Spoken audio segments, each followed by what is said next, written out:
Friends, ఈ సమ్మర్‌లో మిమ్మల్ని మీరు డీహైడ్రేషన్ నుంచి కాపాడుకోవాలనుకుంటే నేను చెప్పే 5 రకాల పండ్లను మీరు తరచుగా తింటూ ఉండండి. నంబర్ 1 పుచ్చకాయ. పుచ్చకాయలో 92% నీరు ఉంటుంది. అది మన బాడీని డీహైడ్రేట్ అవ్వకుండా కాపాడుతుంది. అలాగే ఇది మన స్కిన్‌ని సన్ నుంచి కూడా ప్రొటెక్ట్ చేస్తుంది. Number 2 cucumber. దీన్ని కీరా దోసకాయ కూడా అంటారు. ఇది పండ్ల రకంలో ఒక రకం. ఇది మన బాడీని రిఫ్రెషింగ్‌గా కూడా ఉంచుతుంది. ఇందులో ఉన్న పొటాషియం డీహైడ్రేషన్ నుంచి మనల్ని కాపాడుతుంది.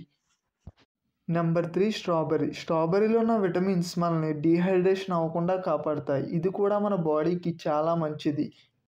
Number 4 pineapple. పైనాపిల్‌లో మంచి సోర్స్ ఆఫ్ విటమిన్స్ ఉండడం వల్ల ఇది మన బాడీని డీహైడ్రేషన్ అవ్వకుండా కాపాడుతుంది.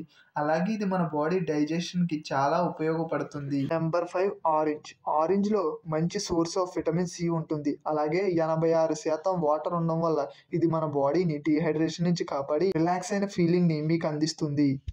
For more information please subscribe to ఉజ్మాకి ఫ్యాట్స్ ఫ్రెండ్స్.